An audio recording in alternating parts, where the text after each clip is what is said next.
Imani Johnson froze, her cheek burning from the flight attendant's slap, baby Zion wailing in her arms. The cabin fell silent. Then, from first class, a tall man stood up. "I'm Malcolm Reynolds, CEO of Horizon Airlines," he announced. "And I just witnessed everything. Before we dive into this shocking story, tell me where you're watching from in the comments below. Hit that like button and subscribe to catch more incredible true stories of justice being served in unexpected ways. Now let's find out what led to this explosive confrontation at 30,000 feet. The morning had started like any other for Dr. Imani Johnson. She woke at 5, nursed 8-month-old Zion, and triple-checked her luggage, making sure she had packed enough diapers, formula, and baby clothes for their 3-day trip to Atlanta. This wasn't just any trip. Imani was scheduled as the keynote speaker at the National Pediatric Surgical Conference, where she would present her groundbreaking research on minimally invasive heart surgery techniques for infants. "I wish I could come with you," her husband Darren said, helping her load the car. A respected professor of African American literature at the local university, he couldn't get away from his teaching commitments. "You know how much I hate missing Zion's firsts." "It's just his first flight," Imani replied, kissing her husband goodbye. "Save your regrets for his first steps."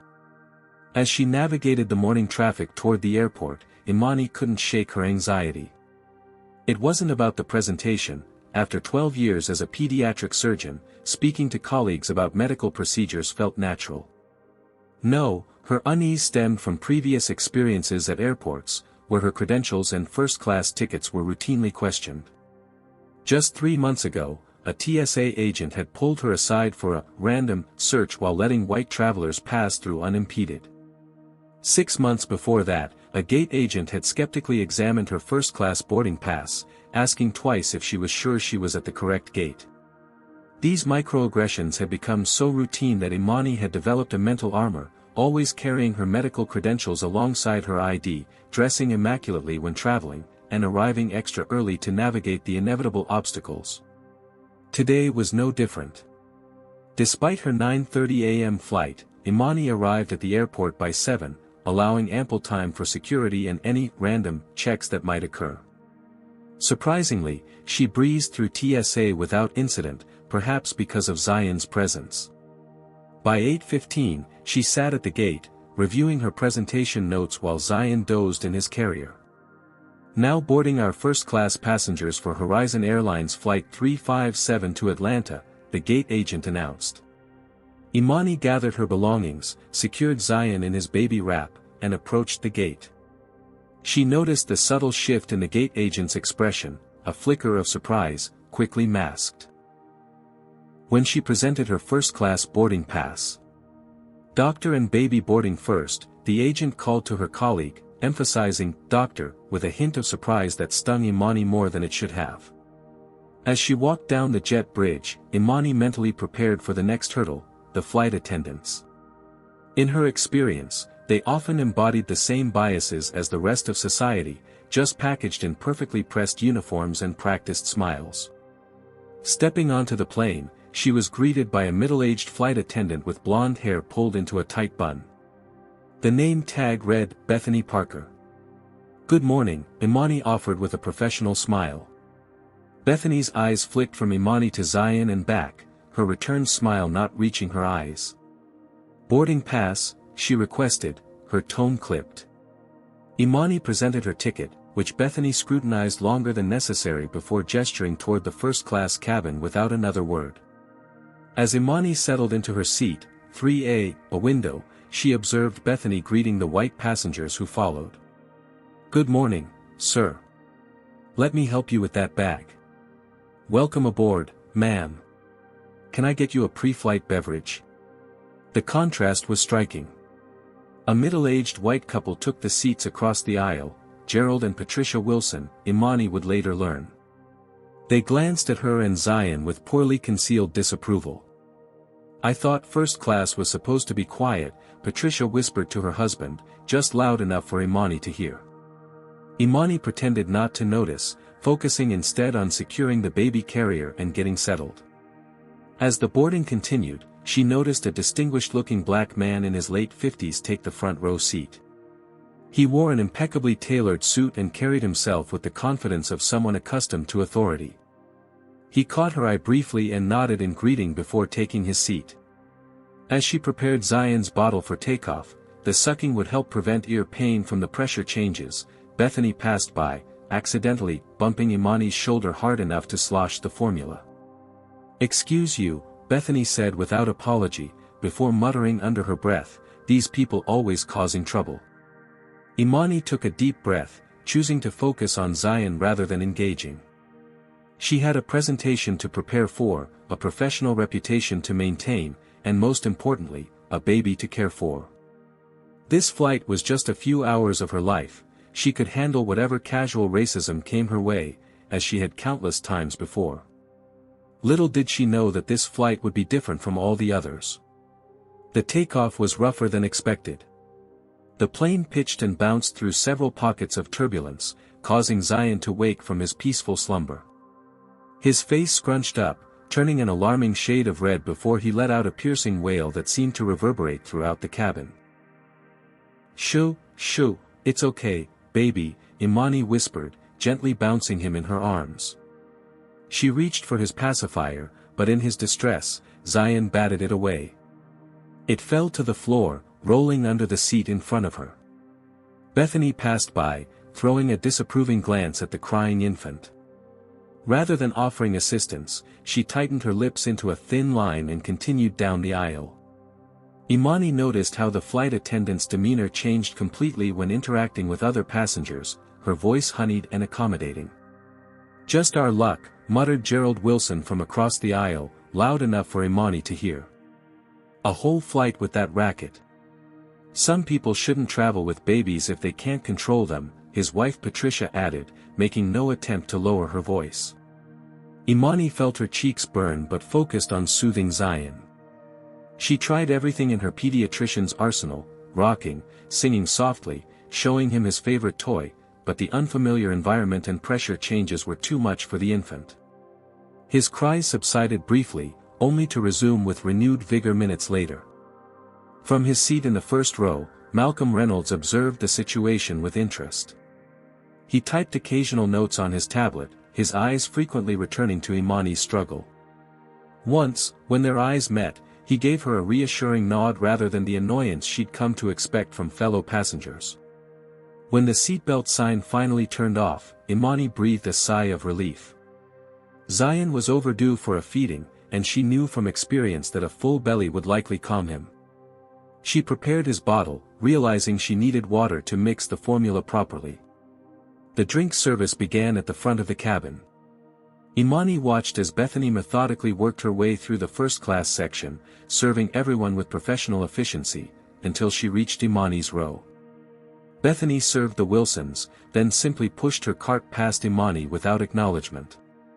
"Excuse me," Imani called politely. "Could I please get some water? I need to prepare my baby's formula." Bethany turned, her smile frigid. "You'll have to wait until I'm finished serving passengers who aren't disrupting the flight," she replied, loud enough for nearby passengers to hear. The intentional humiliation sent Imani back to her surgical residency, where a senior doctor had once questioned her presence in the operating room despite her clearly displayed credentials. The same flush of shame washed over her now, but as then, she maintained her composure. Several passengers witnessed the exchange but remained silent. A few looked uncomfortable but quickly averted their eyes when Imani glanced their way.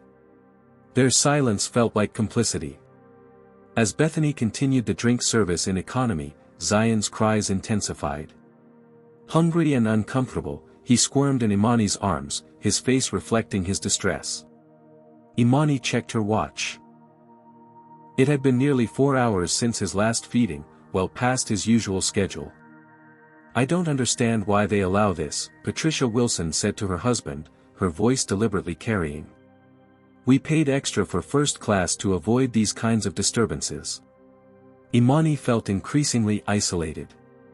The weight of the disapproving stares combined with Zion's distress and her own hunger made the spacious first-class seat feel like a pillory. She noticed Malcolm Reynolds still watching the situation unfold, occasionally making notes on his tablet. Was he documenting her perceived failings as a mother too?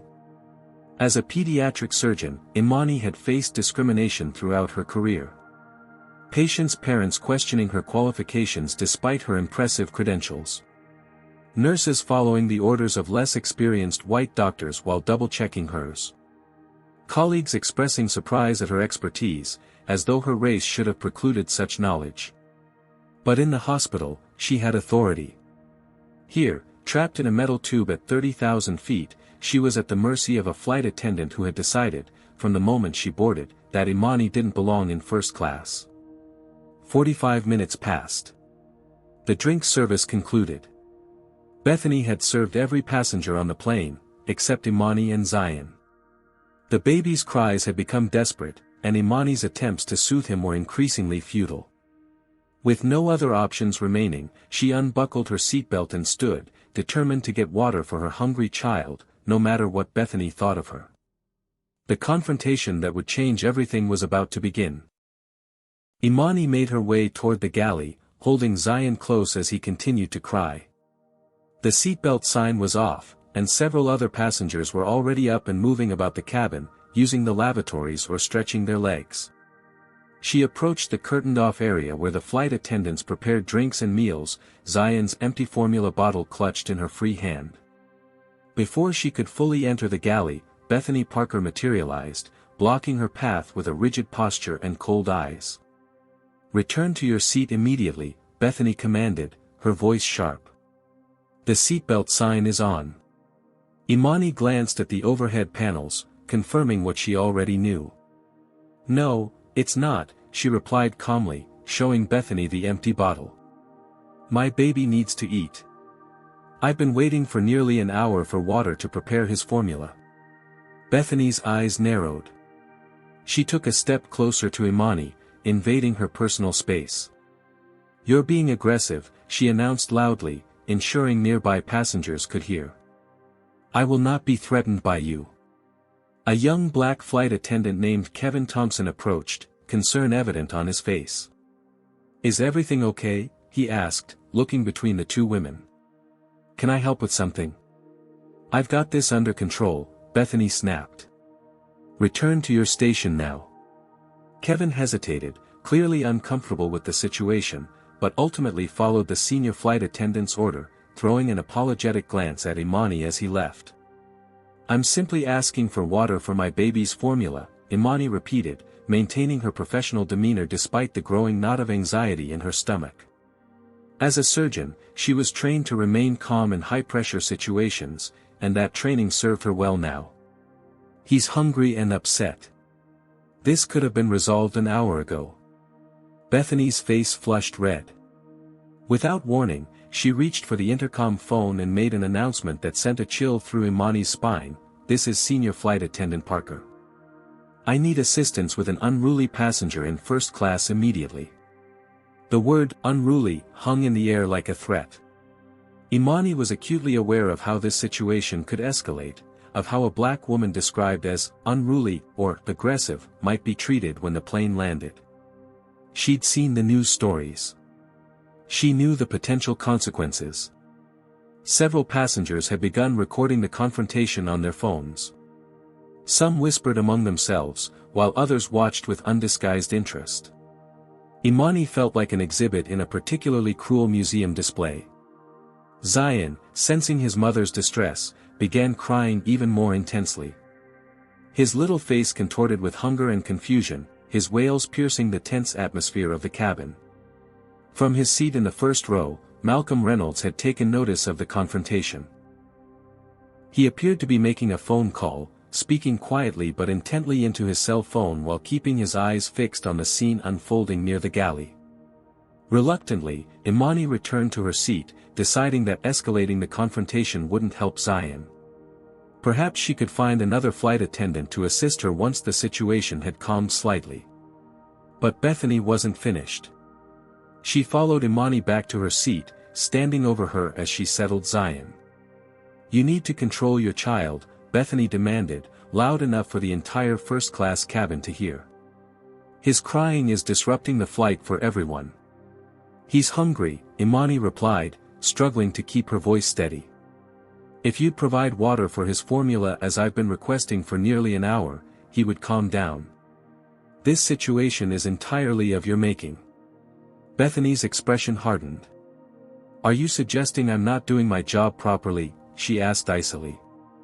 I'm suggesting, Imani said carefully, that you haven't provided me with the same level of service you've given to other passengers. I've been watching you interact warmly with everyone else while ignoring or being hostile toward me. The only difference I can see is the color of my skin. A collective intake of breath swept through the nearby rows. No one had expected Imani to name the elephant in the cabin so directly. How dare you play the race card, Bethany hissed, dropping all pretense of professionalism. This has nothing to do with race. This is about your inability to control your child and your entitled attitude. My entitled attitude consists of requesting water for my baby's formula, something you'd have provided without question to any other passenger, Imani responded, her voice steady despite her racing heart. And for the record, I haven't played any card. I've simply observed your differential treatment. The tension in the cabin was palpable. Kevin hovered nearby, clearly wanting to intervene but unsure how. The Wilsons watched with disapproving expressions, while other passengers seemed torn between discomfort and fascination. And still, Malcolm Reynolds observed, his expression unreadable but his attention unwavering. Zion's crying reached a fever pitch, his little body trembling with the force of his distress. The confrontation that had been building since boarding was about to reach its shocking climax, and no one, least of all Imani, was prepared for what would happen next. Zion's cries escalated into desperate, gasping wails that tore at Imani's heart. His tiny face had turned a concerning shade of red, small fists balled up in frustration. Despite her medical training and experience with distressed children, Imani felt powerless to comfort her own son without the one thing he desperately needed, food. After what seemed like an eternity, Bethany approached with a plastic cup of water, her movement stiff with barely contained anger. As she extended the cup toward Imani, her wrist flicked deliberately, sloshing cold water onto Imani's silk blouse and Zion's blanket. Oops, Bethany said, not bothering to disguise her satisfied smirk. The cold water startled Zion into momentary silence before he resumed crying with renewed vigor. Imani looked down at her soaked shirt, then back up at the flight attendant, disbelief written across her features. That was completely unnecessary and unprofessional, Imani stated, her voice steady despite the rage and humiliation burning in her chest. I'd like your employee number to file a formal complaint. Something dark flickered across Bethany's face, a momentary loss of control that revealed the depth of her animosity. You people always think you deserve special treatment, she spat, leaning in closer. First-class ticket or not, you don't belong here. The naked prejudice in her statement sent a ripple of shock through the nearby passengers. Kevin, the young black flight attendant, took a step forward, clearly alarmed by his colleague's behavior. Even the Wilsons, who had been so vocal in their disapproval earlier, looked uncomfortable with this explicit display of racism. I'd like to speak with your supervisor immediately, Imani responded, her doctor's composure holding despite the trembling in her hands. And I still need your employee number. What happened next occurred so quickly that later, when reviewing the passenger videos, investigators would have to slow the footage to fully capture the sequence of events. Bethany Parker, a 15-year veteran of Horizon Airlines with previously documented but unaddressed complaints about her treatment of minority passengers, completely lost control. Her right hand swung upward and outward in a swift, practiced motion, connecting with Imani's left cheek with an audible crack that silenced even Zion's cries for a brief, shocked moment. The slap echoed through the suddenly silent cabin. Imani froze, her cheek burning from the impact, her mind struggling to process what had just happened. Zion, sensing the shock and fear radiating from his mother, let out a terrified scream that seemed to pierce the tense silence. In that suspended moment of disbelief, Imani was transported back to her childhood in Birmingham, Alabama, when a store clerk had slapped her hand away from a counter display with a muttered racial slur. She remembered her mother's resigned expression as she filed a complaint that everyone knew would go nowhere. The same helpless rage she'd felt then washed over her now, amplified by the vulnerability of holding her terrified child. The cabin remained eerily quiet, passengers too shocked to react. Several had their phones raised, recording everything. Kevin stood frozen, his face a mask of horror. Bethany herself seemed stunned by her own actions, her hand still partially raised, her expression shifting from rage to the first flickerings of fear as the reality of what she'd done began to sink in. And then, from the front of the first-class cabin, a tall, commanding figure rose to his feet. His voice, deep and authoritative, cut through the tension like a knife. "I'm Malcolm Reynolds, CEO of Horizon Airlines," he announced, his gaze fixed on Bethany. "And I just witnessed everything." Bethany's face drained of color as she realized who had been watching the entire incident unfold. Her hand dropped to her side as she took an involuntary step backward. Malcolm Reynolds moved with purposeful strides toward Imani's seat, his expression a mixture of concern and controlled anger. Kevin quickly stepped forward to stand protectively near Imani, finding his courage now that the CEO himself was involved. "Captain," Malcolm spoke into the intercom phone Kevin handed him, "this is CEO Reynolds. I need you to return to the gate immediately. We have an urgent personnel matter that requires immediate resolution. This is not optional."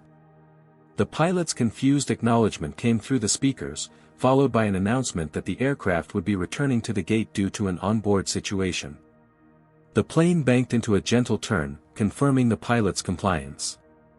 Bethany's shock gave way to panic.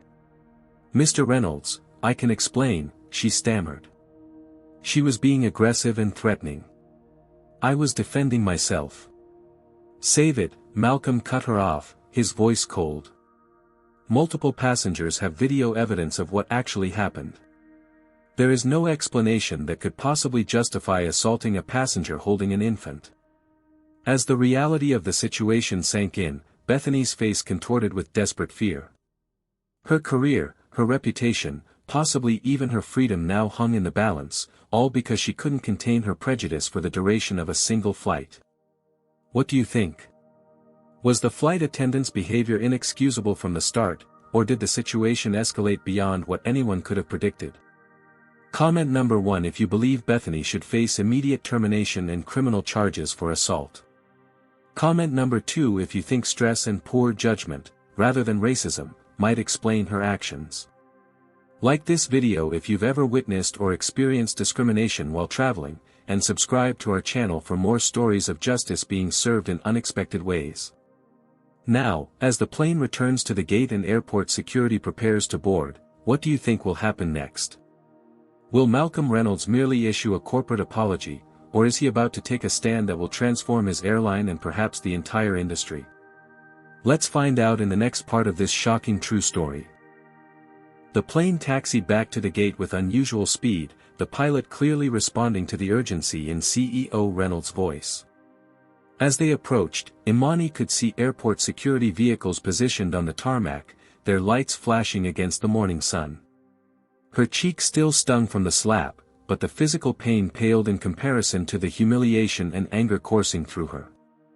Zion had exhausted himself into a fitful doze against her chest, his small body occasionally shuddering with residual sobs. Imani held him close, trying to shield him from the chaos unfolding around them. Her medical training had taught her that infants could sense and internalize stress, even if they couldn't understand its source.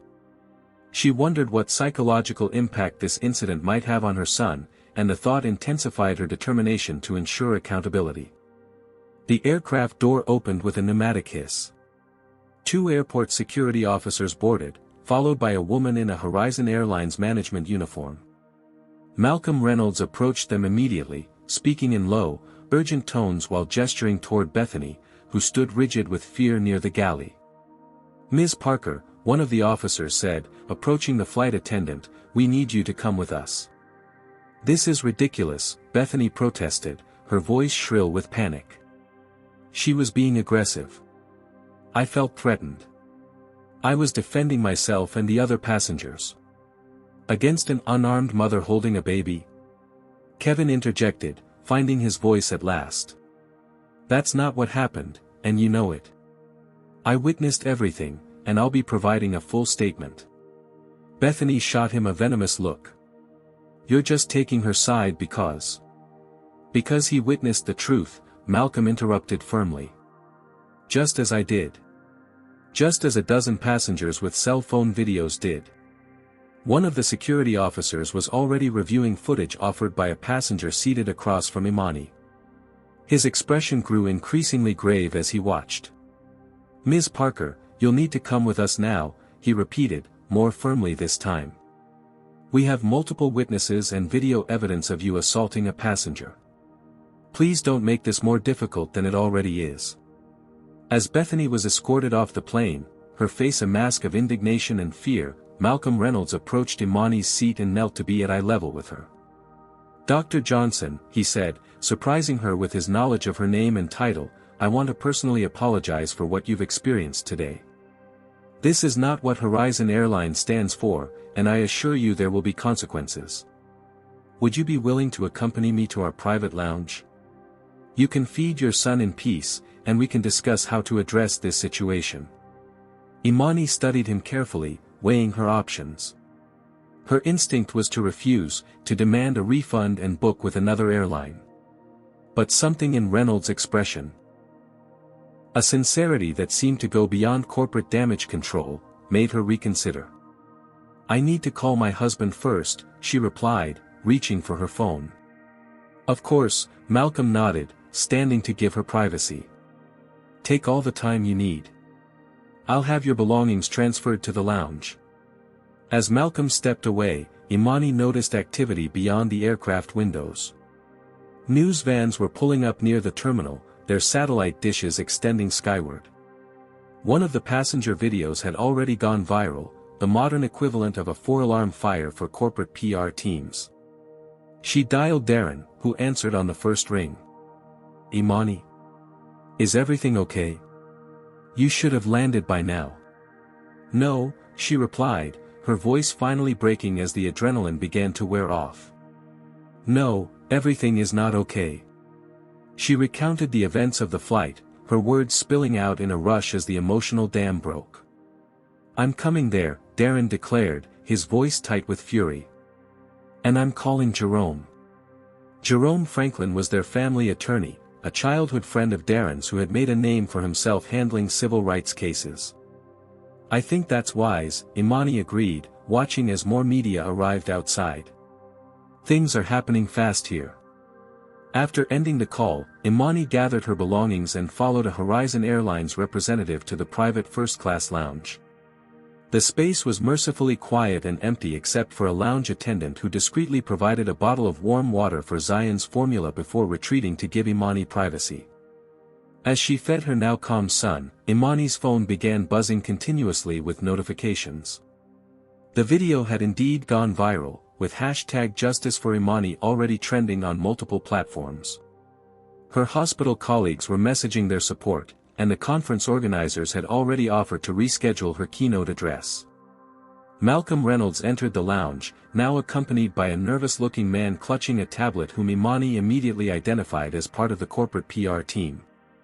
Dr. Johnson, Malcolm began, taking a seat across from her, I want to update you on what's happening. Bethany Parker has been placed on immediate administrative leave pending termination proceedings. Airport police are considering assault charges based on the video evidence.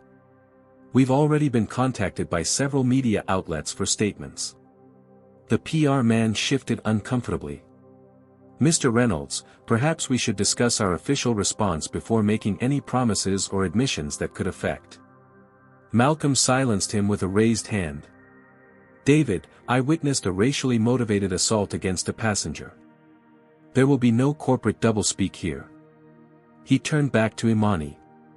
I'd like to hear what you think should happen next. Imani considered her response carefully. Why were you on this flight, Mr. Reynolds? CEOs don't typically fly commercial, even on their own airlines. A hint of a smile touched Malcolm's lips. Perceptive question. I periodically fly our routes unannounced, different flights, different routes, to experience our service firsthand. It's something my mother suggested years ago when I first became CEO. Your mother? Malcolm's expression softened. Elaine Reynolds. She raised me alone after my father died. She was a housekeeper at a hotel chain, eventually working her way up to management despite facing discrimination at every step. She taught me that you can't understand a service business from behind a desk. The personal connection surprised Imani, shifting her perception of the CEO. So this wasn't your first time witnessing this kind of behavior from your staff? Not the first time, Malcolm admitted, but it will be the last time for Ms. Parker. What you experience today reflects a failure on multiple levels, her individual actions, yes, but also our hiring, training, and accountability systems. That's what I want to discuss with you. The PR manager looked increasingly alarmed. Mr. Reynolds, I strongly advise against making statements that could be construed as admitting systematic. David, Malcolm interrupted again, his tone leaving no room for argument, please wait outside. Dr. Johnson and I need to speak privately. After the PR manager reluctantly departed, Malcolm leaned forward, his expression grave. Dr. Johnson, I'd like to show you something that I suspect will make you even angrier, but I believe you deserve complete transparency. He opened his tablet and turned it toward her. On the screen was an internal company database with Bethany Parker's employee file. As Malcolm scrolled through the document, Imani saw multiple complaints from passengers over the years, most filed by people with distinctly ethnic names, many specifically mentioning racial bias in her treatment. These complaints were documented but never addressed properly, Malcolm explained, his voice tight with controlled anger. They were logged, nominal coaching was noted, and then buried in the system. This represents a massive failure on our part. Bethany should have been removed from customer service long ago. Imani studied the screen, her medical training allowing her to maintain clinical detachment despite her personal involvement. Why are you showing me this? Aren't you concerned I'll use it in a lawsuit? I expect you will sue us, Malcolm replied candidly. And you would be justified in doing so. But I'm hoping we might find a more constructive path forward, one that goes beyond financial compensation. Imani raised an eyebrow. What did you have in mind? I've been working to address diversity issues at Horizon since I became CEO 5 years ago, but clearly, we haven't done enough. Progress has been too slow, too superficial. What happened today is evidence of that failure. He paused, choosing his next words carefully. I could offer you a settlement, make a public apology, fire Bethany, and implement some new training program, the standard corporate response. But that wouldn't create real change. And what would? Imani asked, genuinely curious now. Partnership, Malcolm answered simply. I'd like you to help us create new diversity protocols, not as a consultant who makes recommendations that get filed away, but as someone with real authority to implement change. A formal role with actual power. Imani laughed, the sound sharp with disbelief. You want to hire me? I'm a pediatric surgeon, Mr. Reynolds, not a diversity consultant. And frankly, after today's experience, why would I want anything to do with your airline? Because you're uniquely qualified to help us fix this, Malcolm replied earnestly. You understand both sides of this equation, the systemic problems in corporate America and the lived experience of facing discrimination. And you have the professional credentials and authority to be taken seriously by our leadership team. Imani's skepticism must have shown on her face, because Malcolm continued, I understand your hesitation. This could be seen as performative allyship, a PR move to recover from a viral disaster. But I'm asking you to consider the potential impact you could have. Horizon carries millions of passengers annually. If we get this right, we could set a new standard for the industry. She studied him, trying to gauge his sincerity. Why does this matter so much to you personally? Beyond the obvious PR crisis. Malcolm was quiet for a moment. My daughter, Aisha, is a pilot. Last month, She told me about being mistaken for a flight attendant 3 times in one day, despite wearing her captain's uniform. When she corrected the last passenger, he asked to be reseated because he didn't feel safe with a black woman flying the plane. His jaw tightened at the memory. I've been trying to change things from the top down, but today made it clear that approach isn't working fast enough. Before Imani could respond, her phone buzzed with a text message. The conference organizers were asking about her arrival time, concerned about her keynote address scheduled for tomorrow morning. My presentation, she murmured, the reality of her interrupted journey reasserting itself. I still need to get to Atlanta. Let me help with that, at least, Malcolm offered. We can have you on our corporate jet within the hour. You'll arrive with plenty of time to prepare. Imani hesitated, weighing her options. I need to discuss all of this with my husband and our attorney before making any decisions about your proposal. Of course, Malcolm agreed readily. Take all the time you need. But please allow us to get you to your conference. It's the least we can do. Outside the lounge windows, the media presence had grown. Reporters with microphones stood ready for statements, camera crews positioned for the best angles. They're waiting for a statement from you, Imani observed. Malcolm nodded. My PR team has prepared the standard response: corporate regret, isolated incident, thorough investigation, commitment to do better. The usual meaningless assurances. But that's not what you want to say. No, he admitted. I'd prefer to tell the truth, that we failed you, that this incident reflects broader problems we need to address, and that we're committed to real change, not just damage control. He paused. Would you consider joining me for that statement? Not as an employee or consultant, but as someone directly affected by our failures. Your presence would make it clear this isn't just corporate spin. Imani considered the request. Part of her wanted nothing more than to distance herself from Horizon Airlines entirely. Another part recognized the potential impact of standing beside the CEO during such a statement. It could send a powerful message about accountability and partnership. Let me call my husband again, she decided. And I want to review exactly what you plan to say before I agree to anything. As Malcolm stepped away to give her privacy, Imani looked down at Zion, now sleeping peacefully in her arms, blissfully unaware of the storm swirling around them or how this day might impact his future. She had always taught her residents that meaningful change often grew from difficult situations.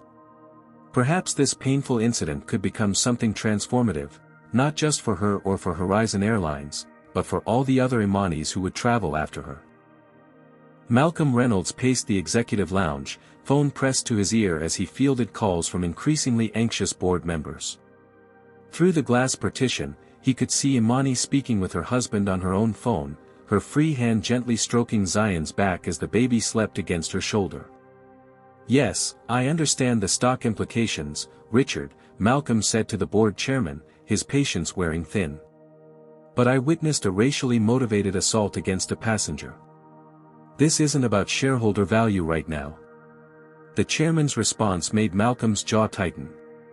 Actually, I would argue that doing the right thing is precisely what's best for our long-term business interests. I'll call you back after the press conference. He ended the call before Richard could protest further and rejoined Imani, who had just finished her own conversation. My husband is on his way, she informed him. And our attorney is reviewing the settlement offer your legal team sent over. That offer was prepared without my input, Malcolm clarified. It's the standard corporate response, monetary compensation in exchange for confidentiality.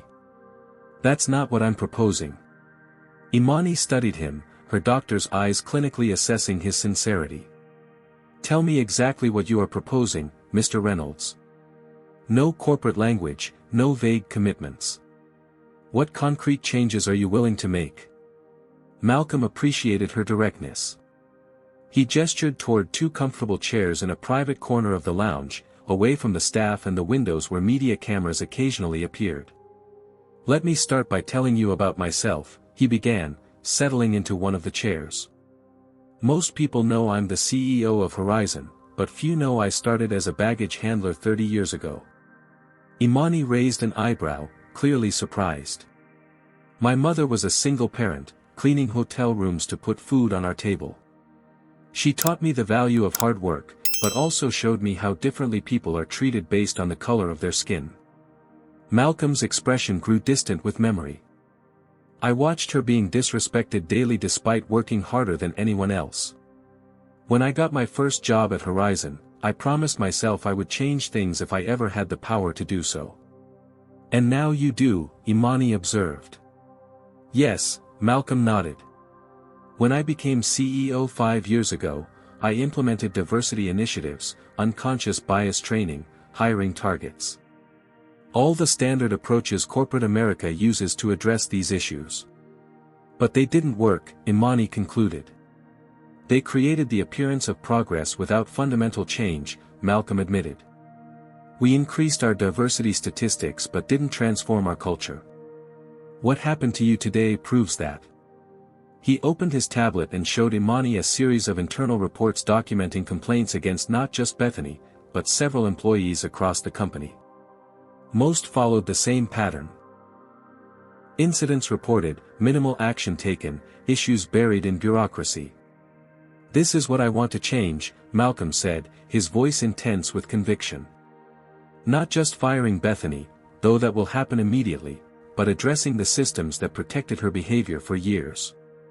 Imani leaned forward. How? First, an independent audit of all discrimination complaints over the past 5 years, conducted by an external civil rights organization with full access to our records. Second, a complete overhaul of our training programs, not just theoretical discussions about bias, but practical protocols with real consequences for violations. Malcolm continued, outlining his vision with increasing passion. Third, hiring targets with actual teeth, tying executive compensation directly to diversity goals at all levels of the company. Fourth, a zero-tolerance policy for discriminatory behavior with clear enforcement mechanisms. And fifth, a passenger bill of rights prominently displayed on every flight, making our commitments explicit and accountable. Imani listened carefully, her initial skepticism gradually shifting to cautious interest. These are significant commitments. Your board will resist. Almost certainly, Malcolm agreed with a grim smile. Which is why I need allies with credibility and expertise. He paused. Dr. Johnson, I understand your primary career is medicine, not corporate consulting. But I'm asking you to consider co-chairing a new diversity advisory board with actual authority, not as a full-time role, but as a position with real influence over policy. Imani was quiet for a moment, processing the offer. Why me specifically? There are professional diversity consultants with decades of experience. Because you live at the intersection of these issues daily, Malcolm replied. You're a black woman in a field dominated by white men. You've navigated systems designed to exclude people who look like you, and you've succeeded despite those barriers. Most importantly, you experienced firsthand how our systems failed today. He leaned forward, his expression earnest. And frankly, because you have no reason to protect Horizon's reputation. You'll hold us accountable in ways a consultant dependent on corporate contracts never would. Imani considered his words. What about your daughter? You mentioned she's a pilot facing these same issues. Malcolm's expression softened. Aisha has been pushing me to make more substantive changes for years. She told me our diversity initiatives were corporate theater designed to make executives feel good without addressing root problems. He smiled ruefully. She's going to say, I told you so, when I tell her about today. She sounds like someone I'd like to meet, Imani said, the first hint of warmth entering her voice. She'd like you too, Malcolm replied. In fact, she suggested many of the changes I'm proposing now. I should have listened sooner. Their conversation was interrupted by a knock on the lounge door. The PR manager, David, entered with a tense expression. Mr. Reynolds, we need to make a statement soon. The media speculation is getting out of hand, and video of the incident has already reached 5 million views online. Our stock is down 3% and falling. Malcolm nodded. I'm ready. Dr. Johnson and I have been discussing our response. David's eyes widened in alarm. Sir, I strongly advise against making any unvetted statements. Our legal team has prepared remarks that acknowledge the incident without admitting liability. That's not happening, David, Malcolm said firmly. We're going to tell the truth. We failed Dr. Johnson, and we're going to take responsibility for that failure. The PR manager looked close to panic. Sir, the board. I'll deal with the board, Malcolm interrupted. For now, I need you to prepare for a joint statement from myself and Dr. Johnson, assuming she's willing. He turned to Imani with a questioning look.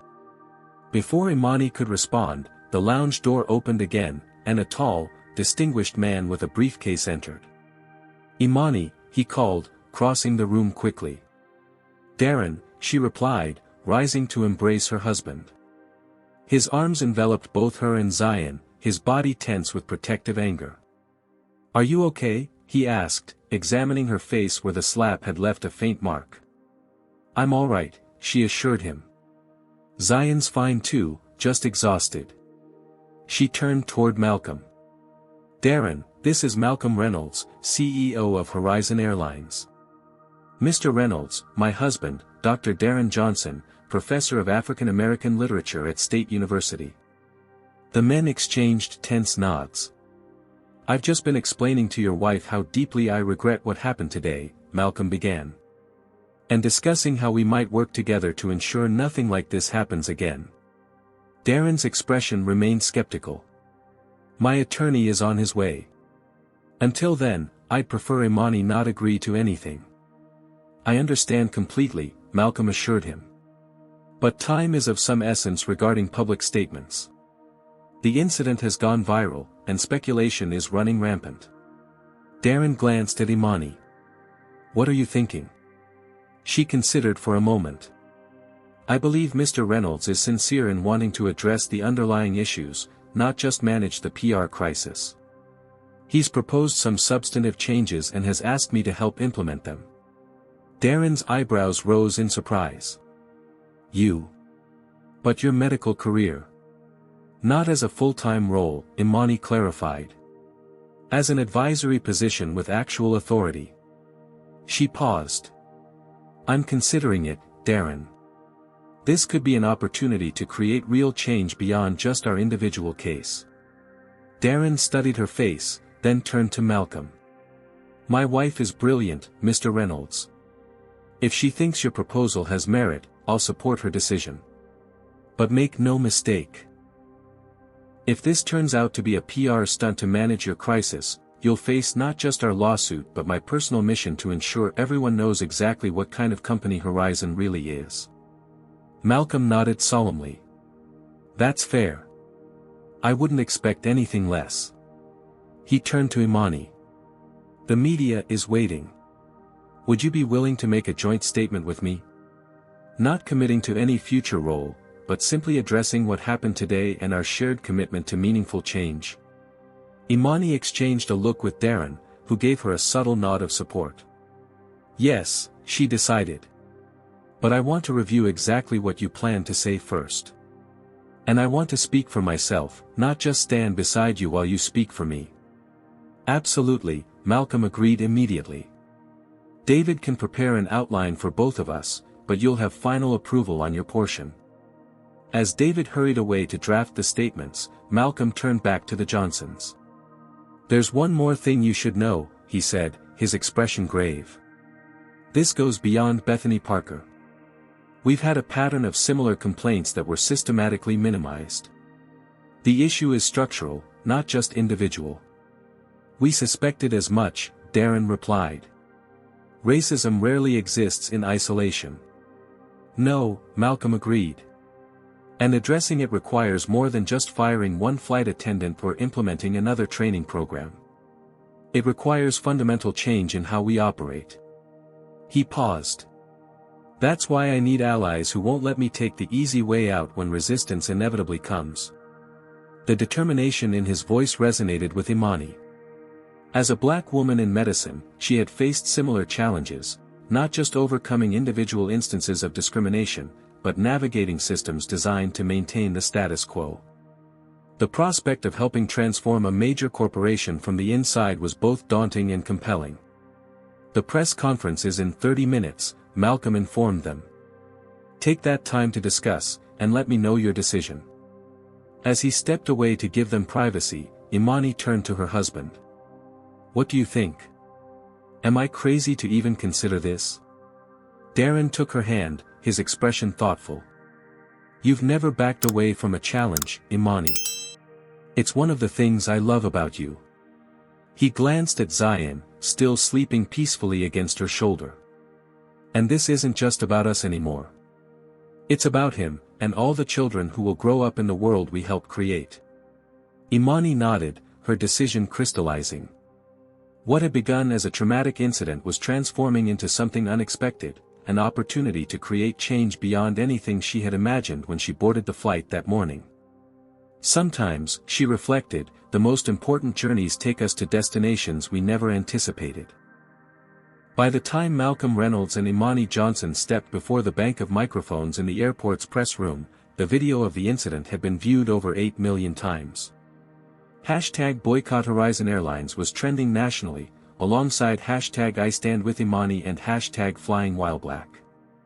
The corporate crisis that had begun in the confines of an aircraft cabin had exploded into a national conversation about race, privilege, and accountability. Behind the scenes, the situation was deteriorating rapidly. Horizon Airlines stock had plummeted nearly 6% as investors reacted to the viral footage and anticipated lawsuits. The Flight Attendants Union had issued a preliminary statement supporting Bethany Parker's right to due process, only to hastily retract it as more passenger videos surfaced, clearly showing the unprovoked nature of the assault. Most damaging of all, journalists had begun digging into Bethany's past. Within hours, they had uncovered multiple complaints filed against her over the years, along with social media posts that revealed troubling attitudes toward minorities. One particularly damning tweet from her private account read, "Tired of people who can't afford first class trying to play the race card when they don't get special treatment." As Malcolm and Imani prepared to address the media, Darren Johnson stood to the side with Jerome Franklin, their family attorney.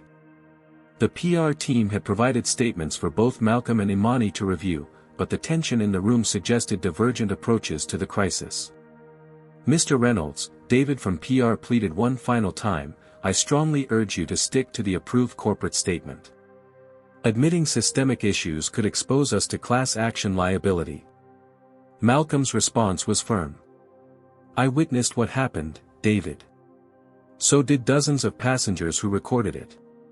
Pretending this was an isolated incident would be both dishonest and futile."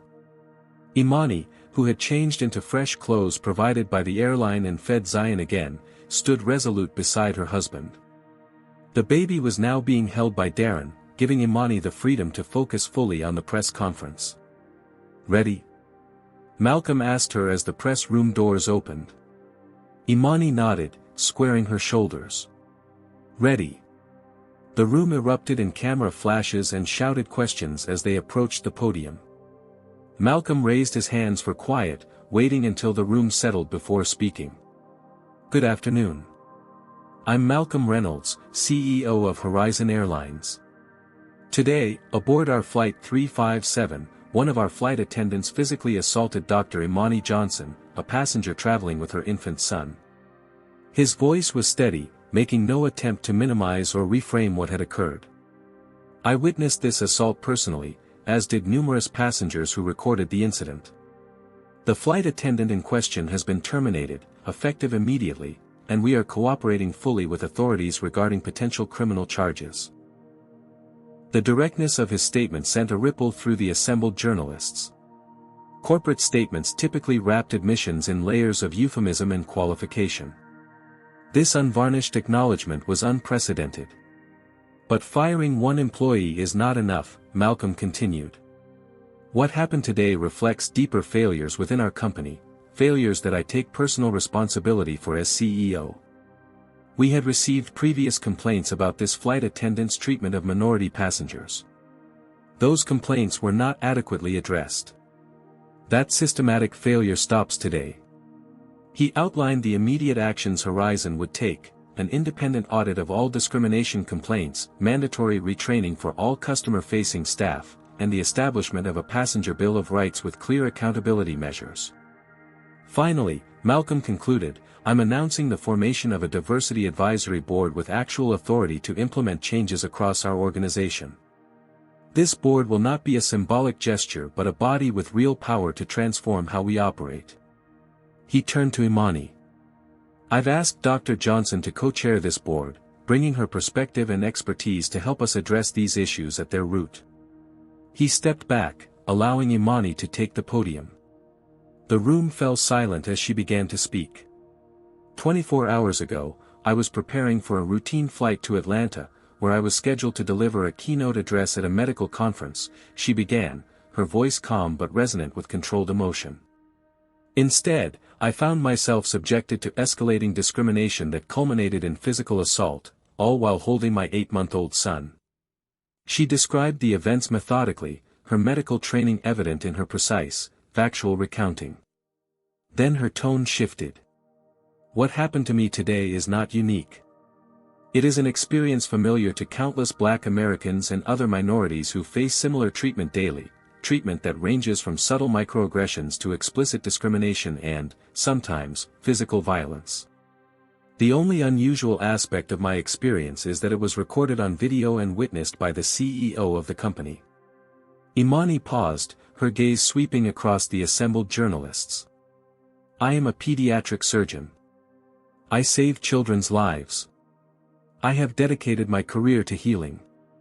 Yet when I boarded that plane, none of that mattered to the flight attendant who saw only the color of my skin. This is the reality that Black professionals navigate every day, in every industry, including yours."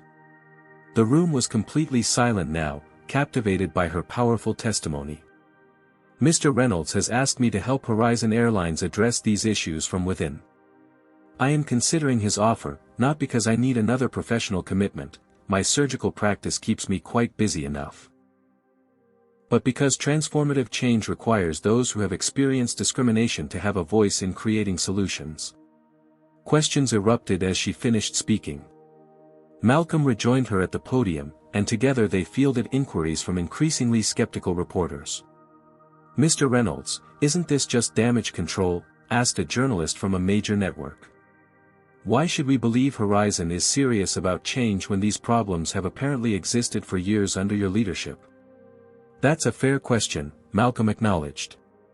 "I could offer explanations about the challenges of changing corporate culture or the incremental progress we've made. But the truth is simpler: we haven't done enough. I haven't done enough. Judge us not by my words today, but by our actions in the coming months and years."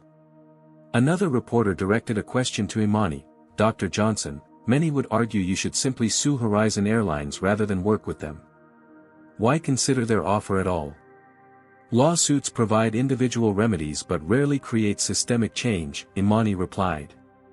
"Financial settlements might compensate me for today's experience, but they wouldn't necessarily prevent another mother from facing similar treatment next week or next month. I'm interested in solutions that address root causes, not just symptoms." As the questions continued, the dynamics of the press conference shifted. What had begun as journalists aggressively pursuing a corporate scandal evolved into a more nuanced discussion about institutional racism and accountability. Malcolm and Imani, initially positioned as adversaries by circumstance, increasingly presented as allies with a shared commitment to meaningful change. Behind the scenes, reactions were mixed. Horizon's board members watched with growing alarm as Malcolm committed significant resources without their prior approval. Several texted him during the press conference, demanding an emergency board meeting. The airline's legal team was frantically assessing potential liability implications of his candid admissions. Simultaneously, Kevin Thompson, the young Black flight attendant who had attempted to intervene during the incident, was giving his own interview to a local news station. "This wasn't an isolated incident," he confirmed. "Many of us have witnessed Ms. Parker's behavior toward minority passengers before. We reported it through proper channels, but nothing substantive ever happened. His testimony corroborated Malcolm's acknowledgement of systemic issues, further validating the CEO's unexpected approach to the crisis. Social media reaction reflected the polarized nature of American discourse on race. Many praised Malcolm's candor and Imani's dignity, while others defended Bethany, claiming she was being scapegoated for what they characterized as a momentary lapse in judgment. Conservative outlets began framing the incident as cancel culture, while progressive media highlighted it as an example of the everyday racism Black Americans face. Throughout the afternoon, competing airlines seized the opportunity to announce or re-emphasize their own diversity initiatives, clearly hoping to capitalize on Horizon's crisis. Industry analysts began speculating about the long-term impact on Horizon's brand and market position. As the press conference concluded, Malcolm made a final statement that silenced the room once more. "Before we end, I want to share something personal," he said, his voice quieter but no less resolute. "My mother raised me alone after my father died when I was 8 years old. She cleaned hotel rooms and later worked as a flight attendant, facing discrimination daily that I witnessed as a child. She taught me that leadership isn't about protecting institutions, it's about serving people. Today, I failed to live up to that lesson. But tomorrow, and every day after, I commit to doing better, not just for Horizon Airlines or our shareholders, but for every passenger who trusts us with their safety and dignity." As he stepped away from the podium, a commotion at the back of the room drew everyone's attention. An elderly Black woman in a wheelchair was being escorted forward by a Horizon staff member. Malcolm's expression transformed from confusion to emotional recognition. "Mom," he said, his corporate composure momentarily cracking. Elaine Reynolds, now in her 80s but still possessing the dignified bearing that had carried her through decades of struggle, approached the podium. When she reached Imani, she took the younger woman's hand in both of hers. "I watched what happened to you on the news," she said, her voice strong despite her age. "I had to come tell you face to face how sorry I am that you experienced that on my son's airline. And to thank you for your courage in standing up, not just for yourself, but for all of us who have faced these indignities in silence for too long." The spontaneous moment of human connection, unplanned and genuine, resonated through the room. Journalists who had come seeking a corporate scandal found themselves witnessing something far more powerful, the beginning of what might be authentic reconciliation and transformation. Outside the press room, the world continued to react and debate. Horizon stock stabilized slightly as investors assessed Malcolm's decisive leadership against the potential costs of the changes he had promised. Bethany Parker had retained an attorney and was preparing to contest her termination, claiming she had been made a scapegoat for corporate failures. Civil rights organizations were reaching out to both Imani and Malcolm, offering resources and expertise for the proposed reforms. The incident that had begun as a personal humiliation for Imani Johnson was evolving into something with far broader implications. A potential inflection point not just for one airline, but for how American corporations address systemic racism. The question remained whether this moment of crisis would translate into lasting change, or fade into the next news cycle as so many similar incidents had before. As Imani and Darren left the press conference with Zion, a journalist called out one final question: "Dr. Johnson, do you believe anything will really change because of this?" Imani paused, considering her response carefully. "Change never comes from single incidents," she finally replied. "It comes from sustained commitment and accountability. Today created an opportunity. What matters is what we all do with it tomorrow, and the day after, and the day after that." 6 weeks after the incident that had catapulted Horizon Airlines into an unwanted spotlight, Malcolm Reynolds stood in the company's corporate headquarters, reviewing final preparations for what many industry analysts were calling a make-or-break moment for the airline's future. The large conference room had been transformed into a media venue, with cameras positioned strategically and seating arranged for journalists, industry representatives, and civil rights organizations. "Is Dr. Johnson here yet?" he asked his assistant, checking his watch for the third time in as many minutes. "She just arrived," came the reply. "She's meeting with the advisory board members before we begin." Malcolm nodded, simultaneously relieved and anxious. The week since the incident had been the most challenging of his career. The board had initially pushed for his resignation, arguing that his unilateral commitments at the first press conference had exposed the company to unnecessary liability. 3 emergency board meetings and 1 threatened resignation later, he had secured their reluctant support for the reforms he and Imani had developed together. Bethany Parker had filed a wrongful termination lawsuit, claiming she was being scapegoated for systemic issues. Her attorney had made the rounds on conservative media, portraying her as a victim of woke corporate politics. The suit was pending, but the evidence against her, multiple passenger videos, witness statements, and her own documented history of complaints, made her legal position tenuous at best. Most significantly, Malcolm and Imani had spent countless hours working together, often late into the night via video conference after she completed her surgical duties. What had begun as an adversarial relationship had evolved into a partnership based on mutual respect and shared purpose. Today, they would present the results of that collaboration to the world. The conference room doors opened, and Imani entered with Darren. At her side walked Kevin Thompson, the young flight attendant who had attempted to intervene during the incident and who now held a new position as training director for diversity initiatives. Behind them came the remaining members of the newly formed Diversity Advisory Board, a carefully selected group of civil rights attorneys, corporate diversity experts, and community leaders. "Ready for this?" Malcolm asked as Imani approached. "As ready as I'll ever be," she replied with a small smile. "Though I admit I'm more comfortable in an operating room than a press room." "You were magnificent last time," Malcolm assured her. "And today is about solutions, not just acknowledging problems." The press conference began precisely on schedule. Camera flashes erupted as Malcolm and Imani approached the podium together, presenting a united front that would have seemed impossible 6 weeks earlier. "Good morning," Malcolm began. "6 weeks ago, I stood before many of you and acknowledged a profound failure, not just the individual actions of one employee, but systematic shortcomings that allowed discrimination to persist within our company. Today, Dr. Johnson and I are here to present not just promises, but concrete actions and measurable commitments." He outlined the immediate steps already taken: Bethany's termination, the filing of assault charges, and the comprehensive settlement offered to the Johnson family, which, at Imani's insistence, included funding for pediatric healthcare programs in underserved communities rather than just personal compensation. "But addressing individual incidents is insufficient," Malcolm continued. "Today, we're announcing comprehensive structural changes designed to transform Horizon Airlines from within." He detailed the results of the independent audit they had commissioned, which had revealed concerning patterns.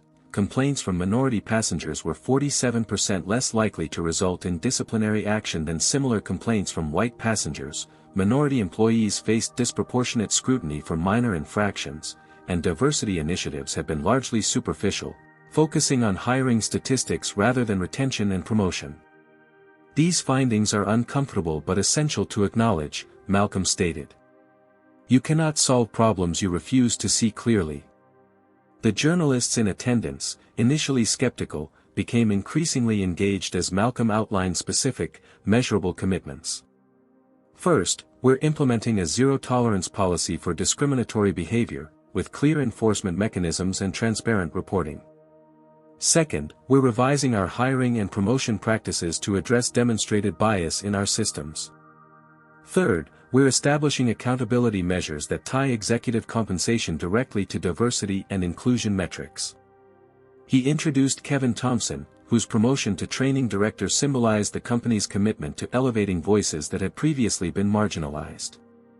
Kevin briefly outlined the new training protocols being implemented for all customer-facing staff, emphasizing real-world scenarios and accountability measures rather than theoretical discussions of bias. Then Malcolm turned to the centerpiece of their announcement: "Most importantly, we're establishing the independent diversity advisory board that Dr. Johnson and I will co-chair.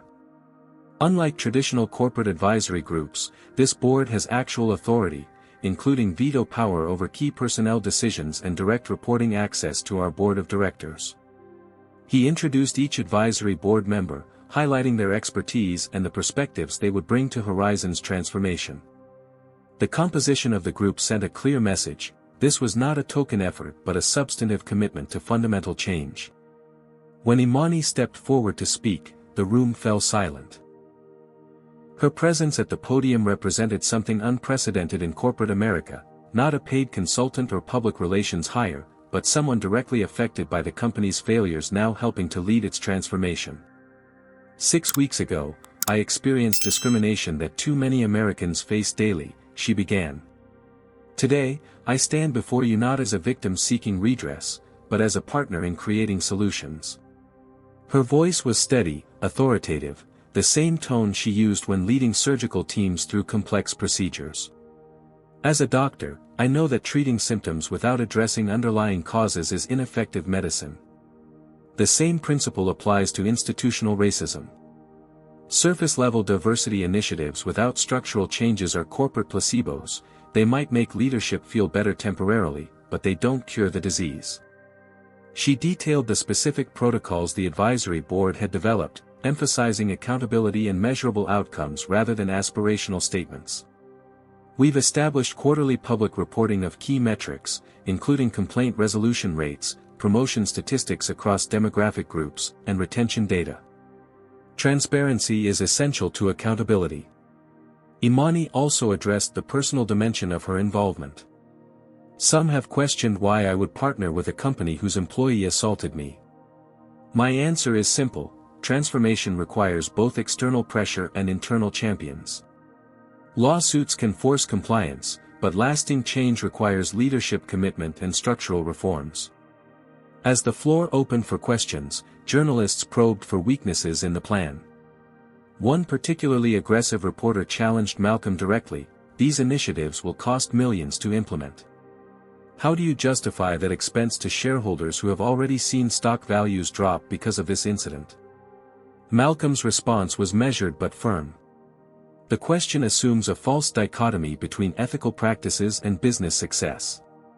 The reality is that inclusive companies outperform their peers financially.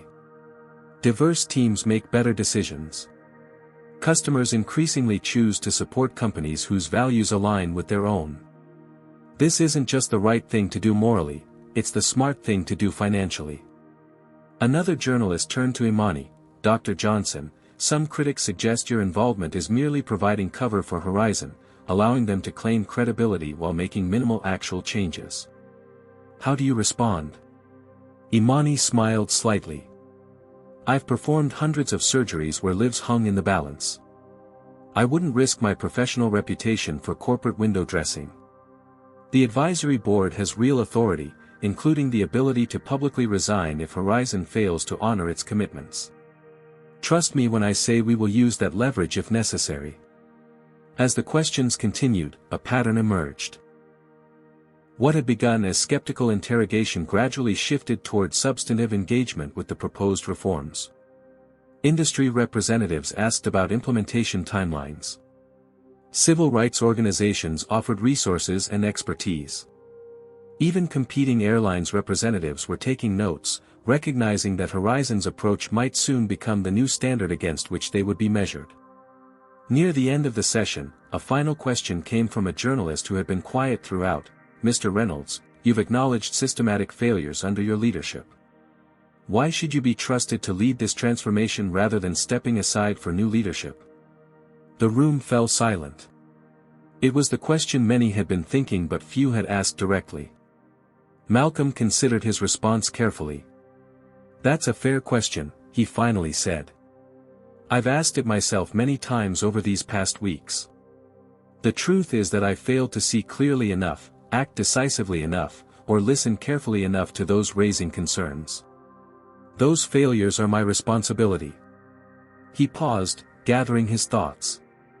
But transforming a culture requires both institutional memory and personal commitment. I understand Horizon's systems from the inside, both their strengths and their flaws. More importantly, I have a personal stake in this transformation that a new CEO brought in to manage a crisis would not. This isn't just about corporate reputation for me, it's about fulfilling the promise I made to my mother years ago to create workplaces where everyone is treated with dignity. Malcolm glanced toward the back of the room, where Elaine Reynolds sat watching her son with quiet pride. Their eyes met briefly before he continued. Ultimately, though, this isn't my decision alone. The board will evaluate my performance based on measurable outcomes, not just intentions. And Dr. Johnson and the advisory board have been explicitly empowered to hold me accountable. If I fail to deliver on these commitments, I expect, and would accept, the consequences. His candor seemed to satisfy even the skeptical journalist, who nodded slightly before sitting down. As the press conference concluded, Malcolm and Imani stood together for photographs, symbolizing their unexpected alliance. What had begun in conflict had evolved into partnership, and potentially, into lasting change. Whether that potential would be realized remained to be seen, but the foundation had been laid for something unprecedented in corporate America's approach to addressing systemic racism. "Well done," Imani said quietly as they stepped away from the cameras. "Now comes the hard part." Malcolm nodded, understanding completely. Today's press conference had been a milestone, but the real work of transformation was just beginning. Promises had been made, now they needed to be kept. Not just for the next news cycle or quarterly report, but consistently, over years, until they became embedded in the very DNA of the organization. As they left the podium, they were met by Darren, who had been watching from the side with Zion. The 8-month-old who had unwittingly become the catalyst for this transformation reached out his small hands toward both Imani and Malcolm, gurgling happily, blissfully unaware of his role in the day's events or the changes they might bring to the world he would grow up in. 6 months after the incident that had changed everything, Dr. Imani Johnson stood before a class of 50 new Horizon Airlines flight attendants in the company's completely redesigned training facility. The room was noticeably diverse, a stark contrast to previous hiring cohorts, and all eyes were fixed attentively on the woman whose experience had transformed their industry.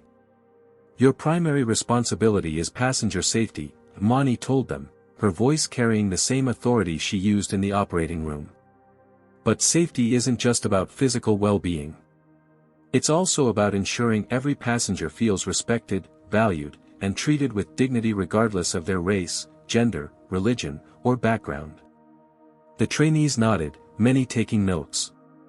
This module, recognizing and addressing bias in customer service, had become a cornerstone of Horizon's new training program, replacing the superficial diversity workshops that had proven ineffective in the past. 6 months ago, I boarded a Horizon flight as a passenger and experienced discrimination that ultimately escalated to physical assault, Imani continued, sharing her story not to dwell on past trauma but to illustrate real-world consequences. "Today, I'm here as part of the team working to ensure that never happens again, not to me, not to anyone." As she guided the trainees through scenario-based exercises, Imani reflected on the journey that had brought her here. Bethany Parker was now facing assault charges, having rejected a plea deal that would have resulted in probation. The civil lawsuit against her was proceeding in parallel, with Imani's testimony scheduled for the following month. But the legal consequences for one flight attendant were just the beginning of the changes that had rippled outward from that fateful flight.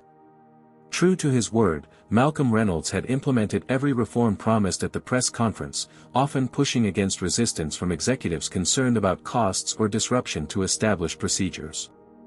The Diversity Advisory Board that Imani co-chaired had real power, having already vetoed 2 executive hiring decisions and revised numerous policies. Their quarterly reports, published transparently on Horizon's website, showed measurable improvement in key metrics. Complaints from minority passengers were now addressed with the same rigor as those from white passengers, retention rates for employees of color had increased significantly, and promotion statistics showed promising trends toward greater equity at all levels of the organization. Most importantly, the culture was beginning to shift. Kevin Thompson, now leading the training division, had created a system where employees could report discriminatory behavior without fear of retaliation, a system that had already identified and addressed several potential Bethany Parkers before their behavior could escalate to the level of her predecessors. As Imani concluded her presentation, a young black female trainee raised her hand. "Dr. Johnson, how do you balance your medical career with this work at Horizon? It seems like a lot to manage." Imani smiled. It is. But some callings can't be ignored. As a surgeon, I heal individual patients. In this role, I'm helping to heal systems that harm countless people daily. Both are essential forms of medicine. Later that afternoon, Imani met Malcolm in his office for their weekly check-in. The walls that had once displayed the expected corporate artwork now featured framed copies of Horizon's Passenger Bill of Rights and Employee Equity Pledge, visible reminders of the company's commitments. The industry publication interview is scheduled for next week, Malcolm informed her as they settled into their usual seats. They want to focus on the transformation process and the measurable outcomes we've achieved so far. Are we ready for that level of scrutiny? Imani asked, always the pragmatist. We've made progress, but there's still so much work to do. Malcolm nodded. That's precisely why we should do it. Transparency about both our successes and our continued challenges is part of our commitment. Besides, other airlines are starting to implement similar programs. We're actually setting the standard now. This was true. In the months since the incident, Horizon Airlines had gone from industry pariah to reluctant leader in diversity initiatives. 3 major competitors had already adopted versions of Horizon's Passenger Bill of Rights, and industry publications were regularly featuring articles about the Horizon model of addressing discrimination. Speaking of setting standards, Imani said, pulling up a document on her tablet, the early data from our anonymous passenger surveys is encouraging. Overall satisfaction ratings from minority passengers have increased by 26% since we implemented the new protocols. Malcolm studied the figures with satisfaction. That's significant. Any areas of concern? Still some resistance from mid-level management at smaller hubs, Imani noted. The cultural shift is happening unevenly across regions. We should consider additional training focused specifically on leadership teams outside headquarters. Their conversation continued, a balanced mixture of celebrating progress and identifying areas for improvement. This had become their standard dynamic, Malcolm bringing corporate expertise and operational knowledge, Imani providing perspective and accountability. What had begun as an adversarial relationship forced by circumstance had evolved into a genuine partnership built on mutual respect and shared purpose. The following week, Imani experienced firsthand the impact of their work when she boarded a Horizon flight for a medical conference in Chicago. Unlike her previous experience, the check-in process was smooth and respectful. The flight attendants, one of whom recognized her immediately, treated her with the same professional courtesy they showed all passengers. Most striking was a moment Imani observed while waiting to board. Another black mother with an infant was checking in for first class, and Imani watched carefully as the gate agent processed her ticket. There was no hint of skepticism, no subtle questioning of her belonging, just efficient, respectful service. The small interaction, unremarkable to most observers, brought unexpected tears to Imani's eyes. This was what progress looked like, not grand statements or press conferences, but daily interactions free from the burden of bias. By the time Imani returned from Chicago, the industry publication article had been published, featuring a joint interview with her and Malcolm about Horizon's transformation.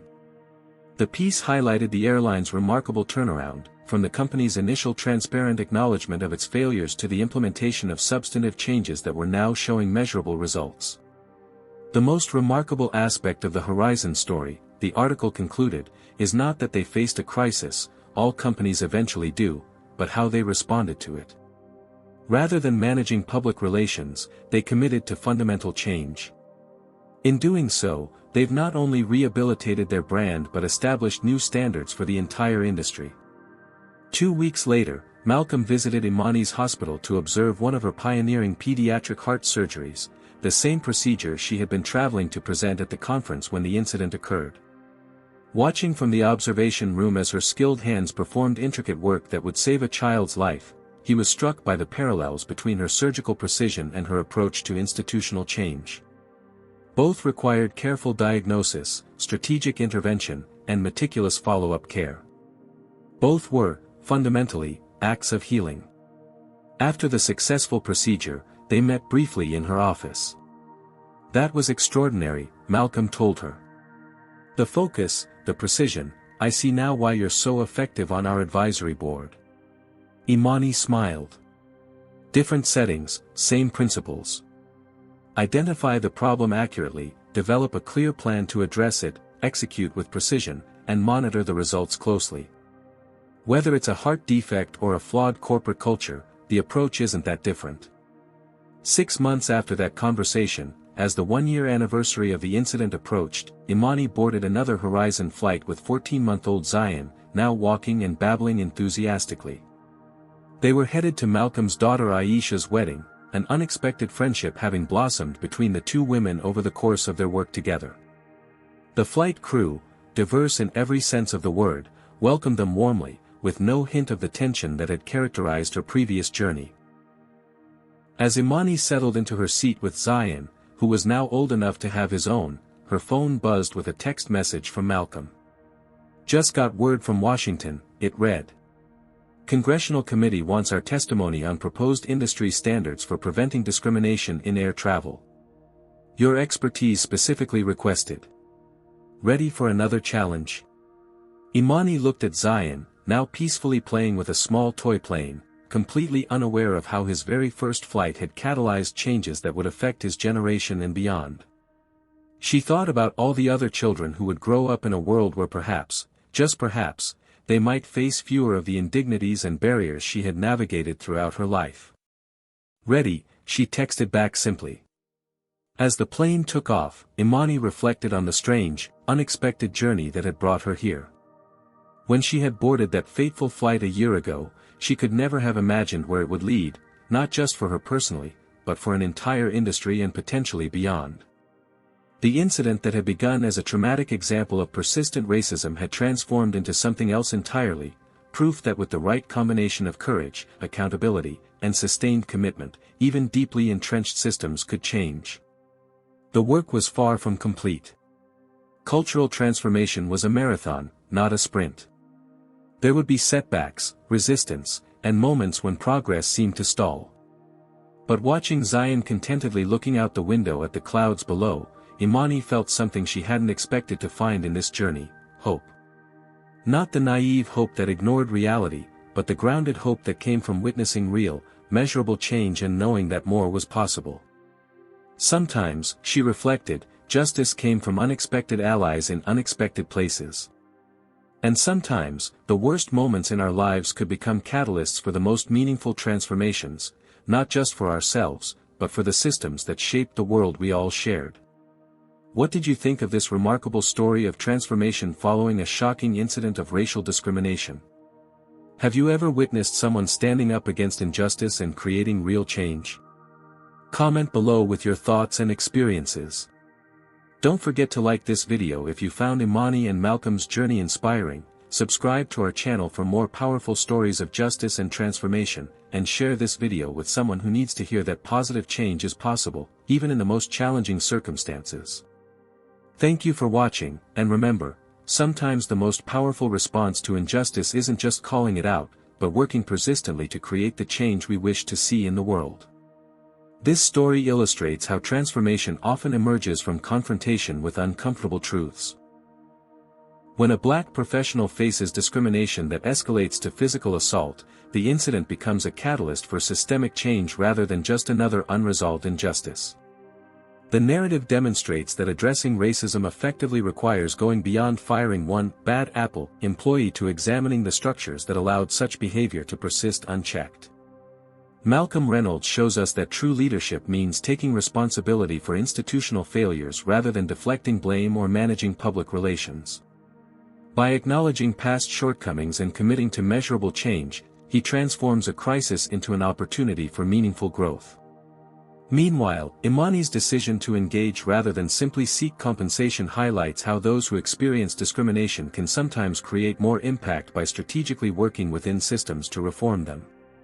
The most powerful lesson may be that sustainable change requires both pressure from those affected by injustice and commitment from those with power to change systems. Their unexpected alliance, forged through difficult conversations and mutual respect, creates accountability mechanisms that outlast the initial incident, ensuring transformation continues long after media attention fades. Have you ever witnessed discrimination that could have been prevented with better systems and training? Or have you seen someone like Malcolm or Imani stand up to create lasting change instead of accepting the status quo? Share your experiences in the comments below. Your story might inspire others to become agents of transformation in their own communities. If this journey of accountability and systemic change resonated with you, hit that like button to help this important message reach more viewers.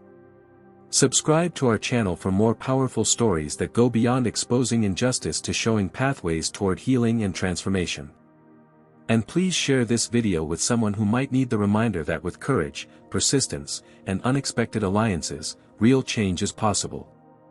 Thank you for joining us for this powerful story. Remember, justice isn't just about calling out what's wrong, it's about the consistent, daily work of building what's right. Until next time, keep standing up for dignity and equity in all the spaces you occupy.